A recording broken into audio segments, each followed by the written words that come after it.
ආයුබෝවන්. ජීවිතේ අපි විවිධ විදිහට මිනිස්සුන්ට බැඳෙනවා.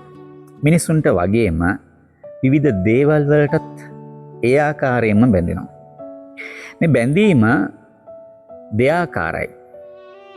එකක් රාග බන්ධනය, අනිත් එක භව බන්ධනය.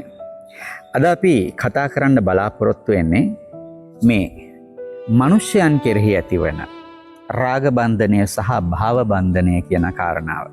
මේක ඔබට වගේම අපේ ජන සමාජයටත් එච්චර හුරු මාතෘකාවක් නෙවෙයි. මොකක්ද මේ රාග බන්ධනය සහ භව බන්ධනය කියන්නේ? එතකොට රාගයෙන් ඉස්සෙල්ලාම අපිට කතා කරන්න තියෙන නේද? රාගය ගැන අපේ සමාජයට අමුතුවෙන් කතා කරන්න දෙයක් නැහැ. රාගය හොඳට දැනෙනවා. හැබැයි රාගය තුලත් සරාගය විඳලා නැතුව ඇති. රාගය අපි හැම දෙනාටම ඇති වෙනවා.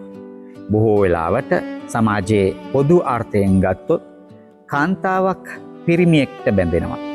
පිරිමියෙක් කාන්තාවක්ට බැඳෙනවා. එහෙමනේ බුදුරජාණන් වහන්සේ දේශනා කරනවා එක් වෙලාවක ස්ත්‍රී රූපයේ තරම් පුරුෂයාගේ හිත ඇද බැඳ ගන්න වෙන කිසිම රූපයක් නැහැ. ස්ත්‍රී ශබ්දයේ තරම් පුරුෂයාගේ කන ඇද බැඳ ගන්න වෙන කිසිම ශබ්දයක් නැහැ. ස්ත්‍රී සුගන්ධය තරම් පුරුෂයාගේ හද බැඳ ගන්න වෙන කිසිම සුගන්ධයක් නැහැ. ස්ත්‍රී රස තරම් පුරුෂයාගේ හිත ඇදලා බැඳලා තියාගන්න පුළුවන් වෙන රසක් බුදු ඇසින් දකින්නෙත් නැහැ. ස්ත්‍රී පහස තරම් පුරුෂයාගේ ශරීරයට සැප ගෙන දෙන පහසක් වෙන ලෝකේ දකින්නේ නැහැ. ස්ත්‍රිය කෙරෙහි හිතන අරමුණු තරම් විචිත්‍රවත් අරමුණු පුරුෂ සිතක ඇති වෙන්නේ නැහැ. ඒ වගේමයි ඒකේ අනිත් පැත්ත. පුරුෂ රූපය තරම් ස්ත්‍රී රූපය ඇදලා බැඳලා තියාගන්න වෙන කිසිම රූපයක් නැහැ. පුරුෂ ශබ්දය තරම් ස්ත්‍රී කන ඇදලා බැඳලා තියාගන්න වෙන කිසිම ශබ්දයක් නැහැ. පුරුෂයාගේ සුගන්ධය තරම් ස්ත්‍රියගේ මන වඩන වෙන කිසිම සුගන්ධයක් නැහැ. පුරුෂයාගේ රසය තරම් ස්ත්‍රිය ආස කරන වෙන රසයක් නැහැ. පුරුෂයාගේ පහස තරම් ස්ත්‍රියක් මන්මත් කරවන වෙන කිසිම පහසක් නැහැ.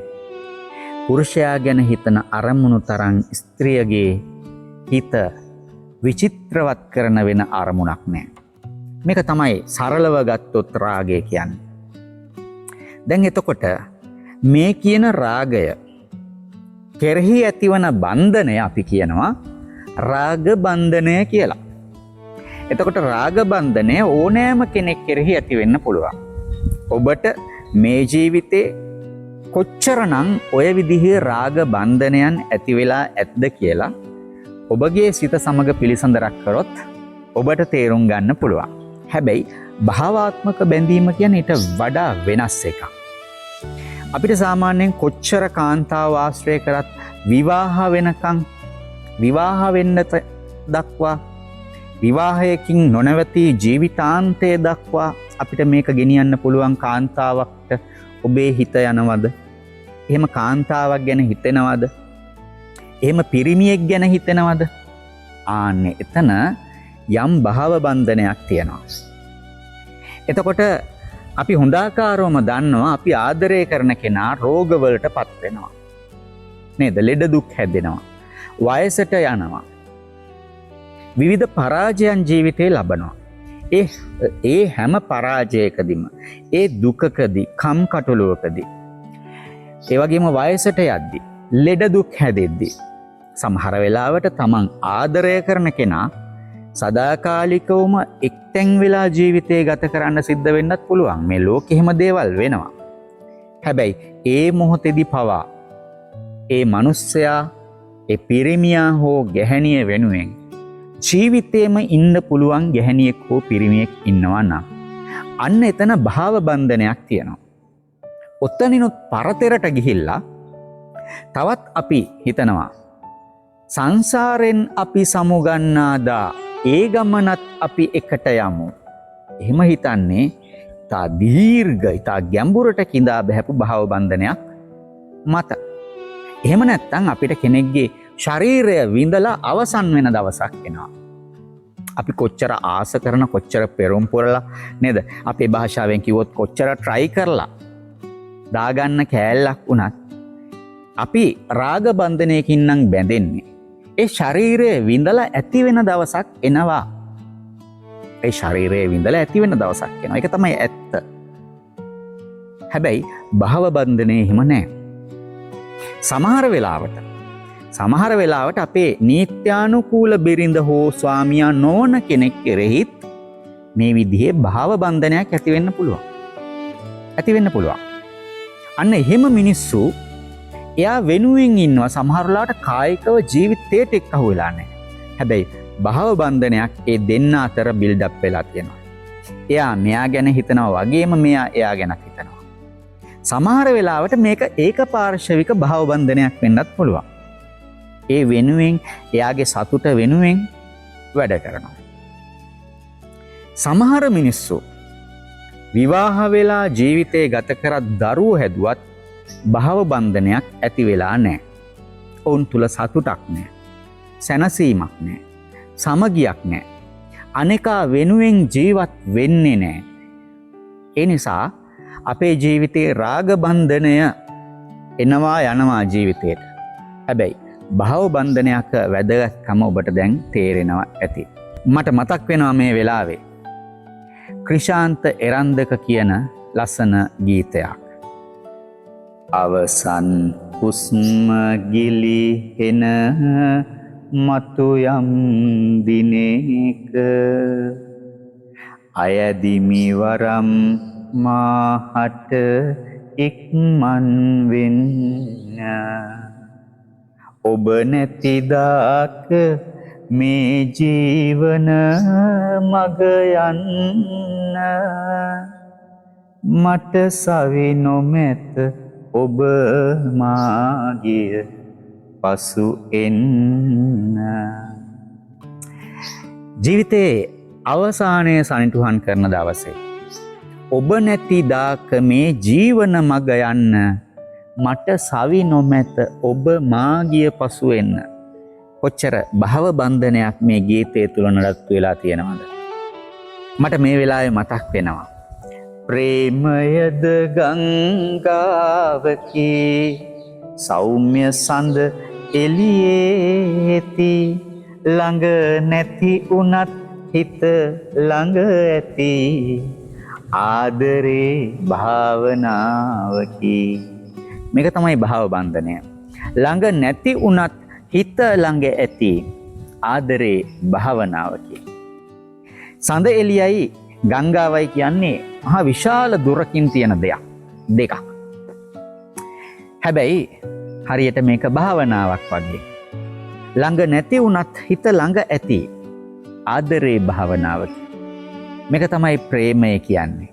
සමහර වෙලාවට රාග බන්ධනයකින් දෙන්නෙක්ගේ සම්බන්ධකමක් පටන් අරගෙන භව බන්ධනයකින් ඉවර කරන්න පුළුවන්. ඔබට එහෙම අවස්ථාවක් තියෙනවා. ඒ කියන්නේ දැන් හුඟක් අයට දරා ගැනීමේ ශක්තිය නැහැ. හුඟක් අය තමන් එක්ක යාළු වෙලා හිටපු තමන් සම්බන්ධකමක් පවත්වපු කාන්තාවක් මේක මෙතනින් එහාට පවත්වාගෙන යාම තමන්ගේ පෞල් ජීවිතයට එහෙම නැත්නම් තමන්ගේ අනාගතයට හානිදායකයි කියලා තේරුණාන් පස්සේ ඒක බ්‍රේක් කරන්න පොඩි උත්සාහයක් ගන්නවා. සමහර පිරිමිත් එහෙමයි.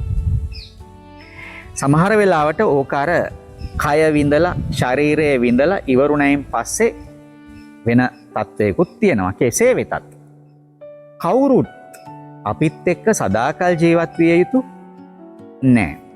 ඕනෑ කෙනෙක්ට එන්න නිදහසත් යන්න නිදහසත් තියෙනවා. ඒ නිසා තමයි අර වැකියක් තියෙනවා මට නිතර පුරුදුයි ඒ වැකිය ඔය සමාජ මාධ්‍යයේ දැකලා ආදරය කියන්නේ යන්න දීමය. ආයේ ආවොත් ඉන්න දීමය. ගැඹුරක් තියෙන කතා. ඉතින් කෙනෙක්ට යන්න තියෙන අයිතිය පිළිගන්න ඕනේ. එයා එතනින් පස්සේ එයාගේ ජීවිතය හරියන්න කියලා ප්‍රාර්ථනා කරන්න ඕනේ. අන්න ඒ වෙන්ව යාම උනත් භව බන්ධනයක් බව අමතක කරන්න එපා. නිදුකින් ඉනු මැන මට වඩා කල් මගේ පනත් අරගෙන ඔයා නේද?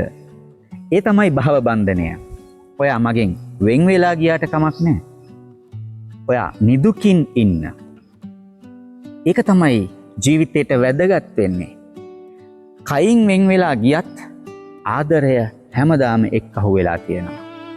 මට මතක් වෙනවා පණ්ඩිත් අමරදේවයන්ගේ ගීතයකුත්. නැතුන් හිතකවත් අමනාපයක් නගේ මේ අපි පෙරත් ජාතියේ පැතු ලෙසයි නගේ පිටගම් ගිහින් මා අමතක උනත් නගේ අතමිට සරුව නුඹ යහතින් ඉඳින් නගේ. බලන්න තමන්ට එක්කහු වෙන්න බැරි වෙලා තියෙනවා මේ පෙම්වතාටයි පෙම්වතියටයි සම්බන්ධකමක් තිබිලා තියෙනවා. ඒ වුණත් තුන් හිතකවත් තරහක් නැහැ. තුන් හිතකවත් නැහැ. මේ අපි පෙරත් ජාතියේ පැතු ලෙසයි නගේ. අපි పూర్වේ පතන් ආපු හැටි තමයි මේ අපිට ආගම වැදගත් වෙන්නේ. අන්න එතකොට පිටගම් ගිහින් මා අමතක වුණත් නගේ.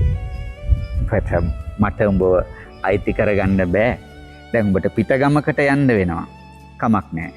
අතමිට සරුව නුඹ යහතින් ඉඳින් නගේ. දැන් බලන්න මේ ගීතයම අර නිදුකින් ඉනුමැන ගීතයත් එක්ක සම්බන්ධ වෙන හැටි. ඒ කාලේ වෙනසත් එක්ක ඒ සංගීත ශෛලීන් එක්ක ඒ ජන සමාජයට ඔබින විදිහට දෙන්න කලාකාරයා දක්ෂ වෙලා තියෙනවා.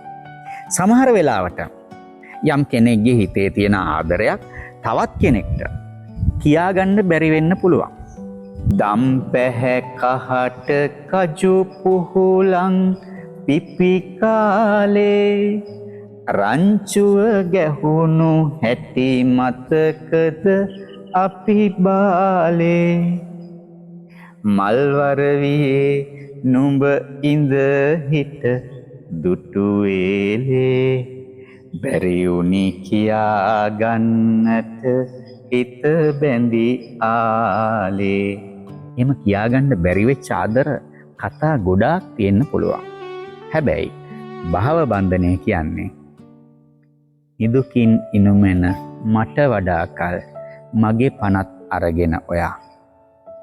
ඒක තමන්ගේ නීත්‍යානුකූල බිරිඳ වෙන්න පුළුවන්. ඒ වගේම නීත්‍යානුකූල නොවන ආදරයක් වෙන්න පුළුවන්. රාග බන්ධනයකින් බැඳුණු ප්‍රේමයක් වෙන්න පුළුවන්. කෝකටත් අපි ඇප්ලයි කරන්න ඕනේ මෙන්න මේ භව බන්ධනය. මේ භව බන්ධනය කියන එක තිබුණොත් අපේ ජීවිතේ විරහව වුණත් සතුටින් ඉන්ධනය කරන්න පුළුවන්. ඉතින් සමාජයේ සතුට, සැනසීම, වින්දනය, ප්‍රීතිය මේ කවර ආකාරයෙන් ගත්තත් අපිට රාග බන්ධනය පරයා යන මහා විශාල අති රමණීය ජීවිතාස්වාදයක් උදා කරලා දෙන එකම කාරණාව භව බන්ධනය. try කරලා බලන්න. ගිහින් එන්න.